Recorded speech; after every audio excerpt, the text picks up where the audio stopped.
Hello, welcome. This is DP with another Miniature Central site use tutorial, and today, as promised, we're going to be going over ClashLog. So this is where you do all your battle reports. That's what they're commonly known as. So let's just jump right in. After you sign in, you come to the top bar and you click ClashLog. And so you have two options after you first click. You can either view your clashes, or you can search around for other people's clashes, for kind of a social element here. So let's just take a look. Let's search first. I know that I'm very, very interested in War Machine. So War Machine is by Privateer Press, and you can select the game War Machine over here. And sure enough, there's a couple of clashes in here. Looks like a Khador versus Trollblood, so that's a War Machine Hordes battle, and then a Cygnar versus Khador. So if we were to click on that, we would see our clash, be able to look at all the turns and everything that the user recorded. So that's pretty cool. So now let's go to the other part of ClashLog, which is probably the part you're going to care about the most right off the bat. Let's go to My Clashes. Notice that when I click it, I'm actually already at my clashes, and it says that I don't have any documented clashes. Why not start now? Well, why not? So to start a clash, you click this big plus sign in the upper right corner, and that will bring up an empty clash for you. To start editing it, you just click the little pencil, and you're in. So the first thing I like to do is to name my clash. Let's call it Cygnar versus Izzy. Izzy's our little mascot. Alright, let's keep the date. You can change that, of course, if you'd like. And now let's add our game. Let's go to Privateer Press and War Machine.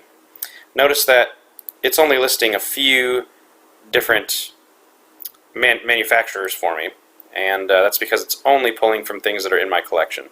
If you wanted to log a game that you don't have in your collection, all you have to do is click this little eye, and it'll give you the full library of games you can choose from.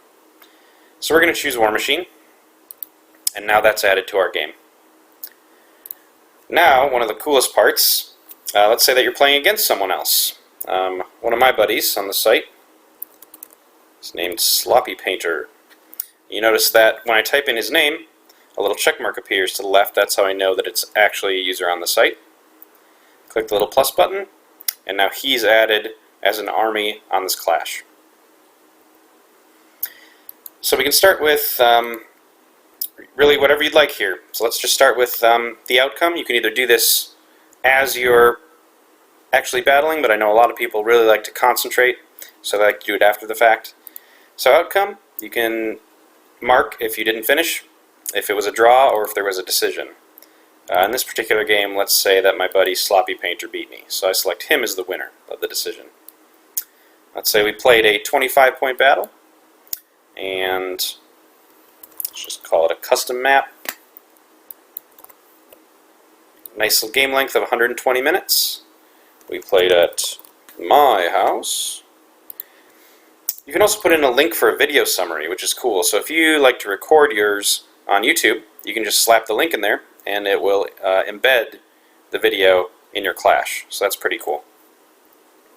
You can also write a quick introduction, maybe about what the setup is, more about the scenario, something strategic, maybe something you're doing differently this game. Just really use it as your own. Now back on the right, you can also type in your ending army point size. So if we played a 25-point game, maybe he really did me in there, and that's about how we ended. Now you can also add minis to the army, so you can keep track of what exactly you played with. Again, the eye will show you what you have versus what you don't have, so I just want to see things that I do. I'm playing Khador, and I know the Behemoth is a Khador model. Let's say I had him in my army. Let's say I had Karchev in my army. And I can go through and add whoever was in the clash, both for me and for my friend. And then you can also type in how many of each model you used. So there, let's say that's my army and it's all set up. The next thing you can do is add events to your clash. And you can use these really for anything, and I definitely urge you to be creative about it. You can either use them as turns, You can use them as major events, deaths of models, anything you want really. I prefer to do mine in turns, so let's add an event here. The first part of the turn is setup, right? Everybody has to set up. And we did this at the 0th minute, so we're going to leave that as a 0. I could type information here about how we deployed. I could even take a picture of how we deployed and then upload it on here. Since the beginning of the game, I know we both have 25 points to start. And that would be my first event.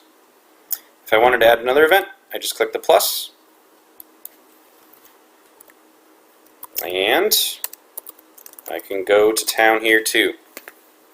One other cool thing as the game progresses is that, say that what I really want to note here is that my Karchev died. I could make notes to that effect, and then I can also attach minis to the event. So that gives me kind of a clue that, hey, something in this turn happened that was very important regarding my Karchev. And that's really about all for entering ClashLogs. You just click save, you're done, and people can start searching around and viewing your work, leaving you comments, and you can start having some fun. So that does it for this video. Thanks again for watching, and we'll be back very soon with another tutorial.